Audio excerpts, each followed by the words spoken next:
નમસ્કાર, આપ જોઈ રહ્યા છો ન્યૂઝ 18 ગુજરાતી. હું છું સિદ્ધાર્થ ધોળકિયા. મહત્વના સમાચાર સુરતથી. સુરતમાં ભૂતિયા ડિમોલિશનનો મામલો ગરમાયો છે. મનપા કચેરીએ મીડિયા સાથે ગેરવર્તણૂક થઈ છે. મીડિયાને અટકાવવા મનપામાં સુરક્ષા કર્મીઓ તૈનાત થઈ ગયા. અધિકારીઓએ જવાબ ન આપવા પડે તેને લઈને સુરક્ષા વધારી દેવામાં આવી છે. ચોરી ઉપરથી સીના ચોરી જેવો મનપામાં ઘાટ ઘડાયેલો હાલમાં આપ જોઈ રહ્યા છો.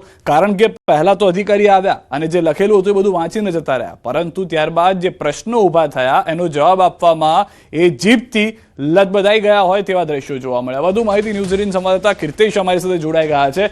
કીર્તેશ, આ એ જ અધિકારી છે 14 દિવસ પહેલા ખબર નહોતી કે કોણે કર્યું ડિમોલિશન, ત્યારબાદ એક રોબોટની જેમ આવીને સ્ક્રિપ્ટ વાંચી જાય છે ને હવે જવાબ આપવામાં તકલીફ થઈ રહી છે.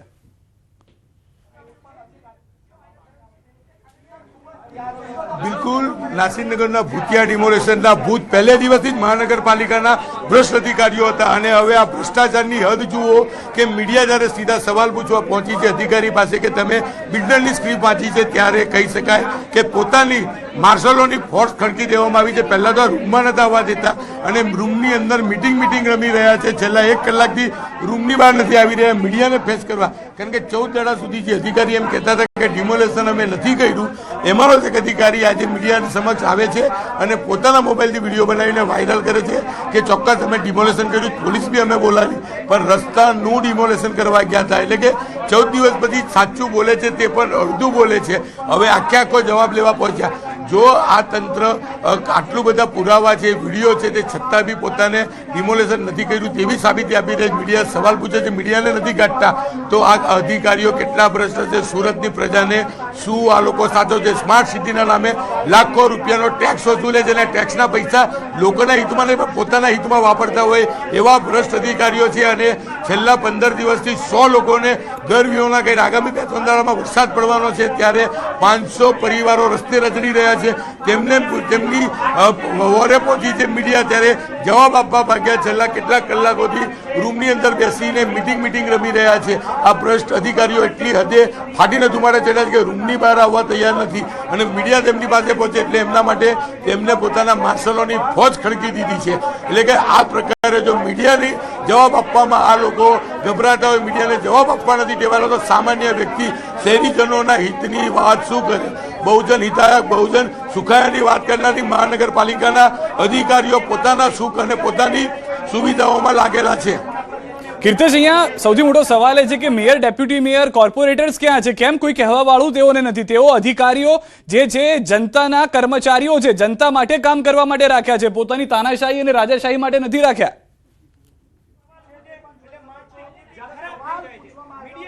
બિલકુલ, સુરતના લોકો કરોડો રૂપિયાનો ટેક્સ ભરે છે અને ટેક્સના પૈસાથી એમનો પગાર ચૂકવાય છે. પણ દ્રશ્ય અહીંયા જોઈ શકાય છે, જો મીડિયાને ટેક્સના પૈસાના કર્મચારીઓ જવાબ આપવા નથી બંધાયા. આ જોઈ તો લો, એક અધિકારીને બચાવવા કેટલા માર્શલો ખડકી દેવામાં આવ્યા છે. આ માર્શલોનો પગાર છે તો શું અધિકારીના ખિસ્સાથી આપે છે? આ લોકોના પૈસાથી લોકોને જે ટેક્સ ચૂકે છે એમાંથી એમને પગાર આપે છે અને તમામ માર્શલો અધિકારીને બચાવે છે. 14 દાડા પછી અધિકારીને બુદ્ધિ આવી કે ભાઈ ડિમોલેશન અમે કર્યું, તો 14 દાડાથી અધિકારીઓ ક્યાં હતા? આખા દેશમાં બિલ્ડરોને છાવરવામાં આવી રહ્યા છે, બિલ્ડરોની સોપારી ફોડી છે અને આવી તો ઘણી સોપારીઓ સુરત મહાનગરપાલિકાના અધિકારી ફોડે છે. હા, આ મામલો સામે આવ્યો, મીડિયાએ મામલો ઉછાળ્યો, ત્યારે હવે આ ડિમોલેશનને ભૂતિયા ડિમોલેશન નામ આપવામાં આવ્યું. પણ ડિમોલેશનના ભૂત તો અધિકારીઓ જ છે જે સ્પોટ પર હાજર છે, વિડીયો છે, તમામ પુરાવા છે. તો હજુ સુધી કમિટી બનાવી તપાસની વાત કરવામાં આવે છે, કોઈ પણ જાતના ડિસિઝન લેતા નથી. અમને તો એવું લાગે છે કે તંત્ર સાથે કદાચ સરકારની મિલીભગત હોય, કારણ કે કતારગામના ધારાસભ્ય વિનુ મોરડીએ સતત આ બાબતે અવાજ ઉઠાવી રહ્યા છે, પણ તેમને બી અધિકારીઓ ઘાટતા નથી. એટલે કેટલી હદે આ ફાટીને ધુમાડે આ ભ્રષ્ટ અધિકારી, આ ભૂત જેવા અધિકારીઓ છે એ દેખાઈ આવે છે. કીર્તેશ, તમે આતંકવાદી છો, તમે અસામાજિક તત્વો છો, તમે લુખ્ખાઈ કરવા ત્યાં આગળ ગયા છો, કેમ મીડિયાને રોકવા માટે માર્શલ રાખવામાં આવ્યા છે? અધિકારીઓને શેનો ડર છે? કે આ ભૂતિયા અધિકારીઓને શેનો ડર છે? બિલકુલ, અમે એ જ કહેવા માંગીએ છીએ કે પત્રકાર દેશની ચોથી જાગીર કહેવાય છે. અહીંયા પત્રકારોને અટકાવવા કેટલા બધા માર્શલ મૂકી દેવામાં આવ્યા છે. આ રૂમની અંદર અધિકારીઓ છેલ્લા 1 કલાકથી મીટિંગ રમે છે, બહાર આવીને અંદર જતા એટલે કયા પ્રકારની મીટિંગ ચાલે છે અંદર? ચલો, તમને આતંકવાદીના દ્રશ્યો બતાવો. કદાચ હું જવાનો પ્રયાસ કરીશ ને તો અટકાવવામાં આવશે. કદાચ અમે કોઈ રાજકીય પાર્ટીના કાર્યકર્તા છે, રાજકીય પાર્ટીએ પણ છૂટીને અહીંયા સવાલ પૂછવા મોકલ્યા હોય એ પ્રકારનો નજારો છે. દ્રશ્યો જોઈ શકાય છે. જવા દેજો જરા. સિદ્ધાર્થ, આ હાલત જોઈ લો. આ લોકશાહી છે. આ લોકોના ટેક્સના પૈસેથી નોકરી પર લાગેલા લોકોના ટેક્સના પૈસાથી પગાર ચૂકવાય છે, પણ આ રક્ષા કરે છે ટેક્સની ચોરી કરવાવાળા અને ટેક્સના પૈસાના લોકોના પૈસા ખાઈ બેઠેલા ચરબીના ચડેલા અધિકારીઓના સંરક્ષણમાં મૂકેલા છે. ચલો જવાનો પ્રયાસ થાય. આ જોઈ લો આ કન્ડિશન, બરોબર. આ છે સુરત મહાનગરપાલિકા સ્માર્ટ સિટી અને વિકાસની વાતો કરી મહાનગરપાલિકાના અધિકારીઓ માત્ર પોતાનો વિકાસ કરે છે, જનતાનો નહીં. સુરતના લોકો ટેક્સ ભરે છે અને આ પ્રકારે હેરાન થાય છે. જો મીડિયાને આ લોકો નથી કાઢતા તો સામાન્ય વ્યક્તિગત ફરિયાદ લઈને અહીંયા આવે તો શું એમની આ ફરિયાદ આપણે? હા, ચોક્કસ ફરિયાદ પર સામેવાળા પાસે પૈસા લઈ આવી તેને બચાવવાનું કામ મહાનગરપાલિકા કરે. 14 દિવસથી બિલ્ડરને છાવરવામાં આવે છે.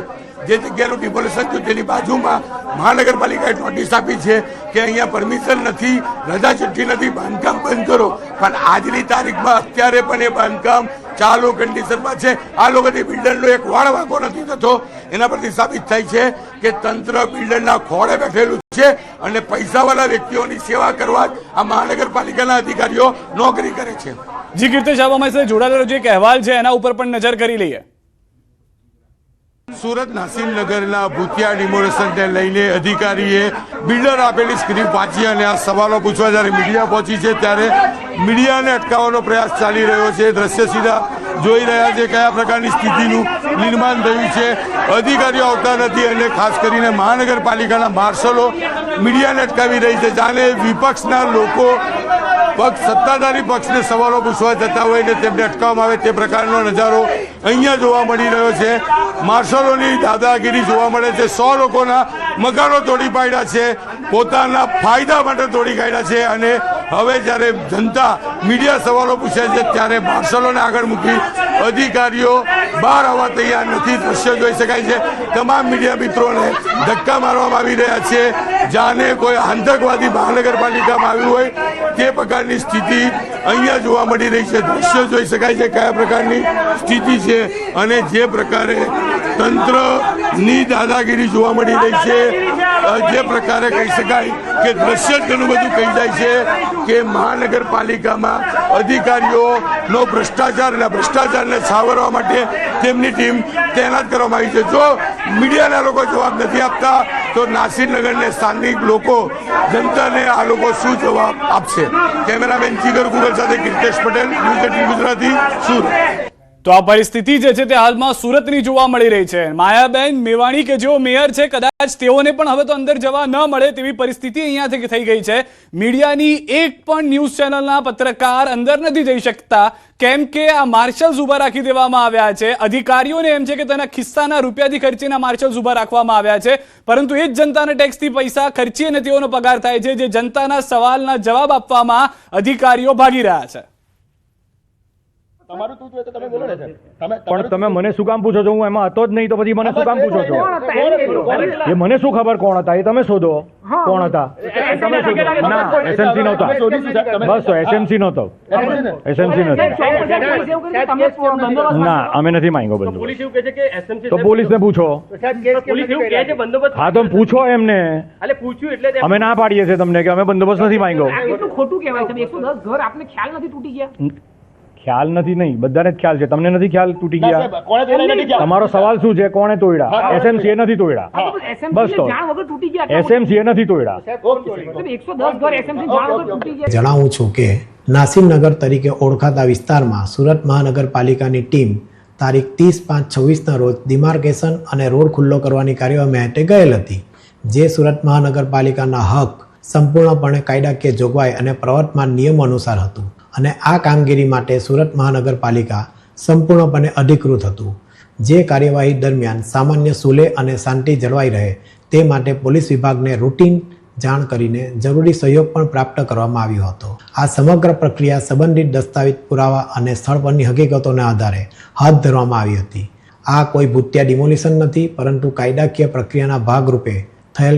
હવે એનો જવાબ એ જ આપીએ કે કારણ કે હું આમાં વિચારું છું કે જવાબ બધા અલગ અલગ મળે છે. તમે તે આ બધા જે જવાબ અલગ અલગ મળે એનો પ્રશ્નનો જવાબ તમે મને પૂછો છો. આ જવાબ એને કે એના ઉચ્ચ અધિકારીઓને તમે પૂછો તો એ જાણકારી આપે. તો કમિશનરે શા માટે જૂઠું કહ્યું તમને? મને જે કીધું છે હું આજે હું એને સાચું માનું છું, કારણ કે કમિશનર બોલે એ સાચું બોલે. નીચેના કોઈ અધિકારી કદાચ તે કેમ કીધું કે ભાઈ રામજીવાલે તેથી કીધું કે હું નહોતો અને પાછા તમે જેના પ્રૂફ લઈને આવ્યા કે એ હતો, તો મારે સહજ રીતે મને થાય કે આ શંકાના દાયરામાં આવે છે. અને સમાચારો પર નજર કરીએ. ભરૂચની ઐતિહાસિક જામા મસ્જિદના મૂળ સ્વરૂપને લઈને ચાલી રહેલા વિવાદ હવે વધુ વેગ પકડી રહ્યા છે. નોંધનીય છે કે તાજેતરમાં મસ્જિદનું એક મુખ્ય દ્વાર 700 વર્ષના લાંબા સમયગાળા બાદ 2 તાળા લગાવીને કાયમી ધોરણે બંધ કરી દેવામાં આવ્યો છે. જે અંગે મુસ્લિમ સમાજના આગેવાનો અને પ્રતિનિધિઓ જિલ્લા કલેક્ટર કચેરીએ પહોંચી રજૂઆત કરી અને મસ્જિદના ઇતિહાસ સંબંધિત પુરાવા રજૂ કરવાની તૈયારી દર્શાવી. સાથે મુસ્લિમ અગ્રણી અબ્દુલ કામઠીએ જણાવ્યું કે જામા મસ્જિદ વર્ષોથી મસ્જિદ તરીકે અસ્તિત્વમાં છે અને ભવિષ્યમાં પણ મસ્જિદ જ રહેશે. સાથે જ સોશિયલ મીડિયામાં ભ્રામક માહિતી અને અફવાઓ ફેલાવનાર તત્વો સામે કાયદેસરની કાર્યવાહી કરવાની માંગ પણ કરવામાં આવી છે. મસ્જિદનો દરવાજો અનલીગલી રીતે બંધ કરેલો છે, કોઈ પણ જાતની નોટિસ કે પુરાવા વગર બંધ કરેલો છે, એને તાત્કાલિક ખોલવામાં આવે. જે લોકો ભોંય તળિયામાં ખોટી રીતે ઉતાર્યા અને પુરાતત્વ વિભાગના નિયમોનું ઉલ્લંઘન કરીને વિડીયો ખોટા વાયરલ કરી અને ખોટી હુમર ચલાવ્યું, એની સામે પણ ફોજદારી રાહે કાર્યવાહી કરવામાં આવે. અને જે નાગરાજ બાબા જે છે મહારાષ્ટ્રથી આવી અને ભરૂચ શહેરની શાંતિ દોરવાનો જે પ્રયત્ન કરે છે, તમામ સમાજના લોકોને અપીલ કરું, આ જામા મસ્જિદ છે, રહેશે ને તા કયામત સુધી અલ્લાહનું ઘર જ રહેશે ને મસ્જિદ રહેશે. ગાંધીનગરથી સમાચાર. રાજ્યસભાના 4 ઉમેદવાર બિનહરીફ જાહેર થઈ ગયા છે. ભાજપના ઉમેદવાર માનસી પરમાર, મુકેશ રાઠવા, રાજુ શુક્લા અને જીતેન્દ્ર કંજારિયા બિનહરીફ થયા છે. આજે ચૂંટણી ફોર્મ પરત ખેંચવાનો છેલ્લો દિવસ હતો. કોંગ્રેસે ઉમેદવાર ઉતાર્યા ન હતા, જેના કારણે સ્વાભાવિક રીતે જ 4 ઉમેદવારો જે છે તે બિનહરીફ જાહેર થઈ ચૂક્યા છે.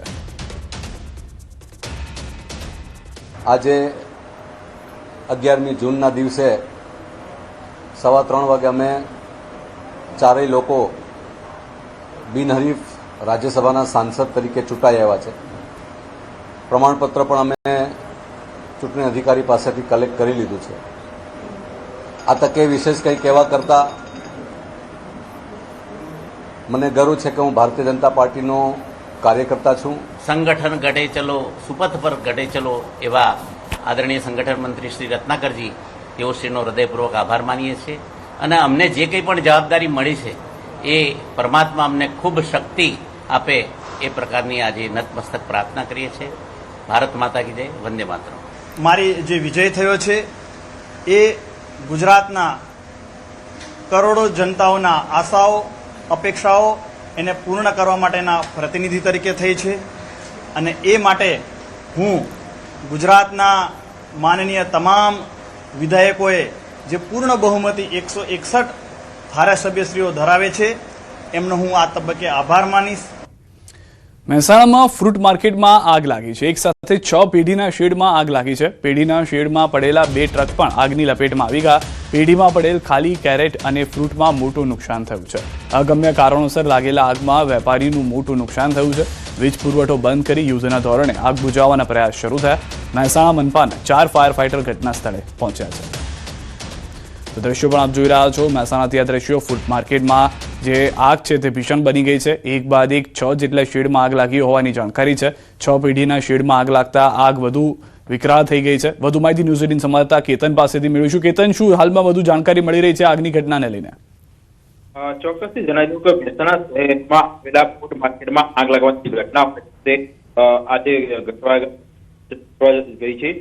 એક સાથે 6 પેઢીના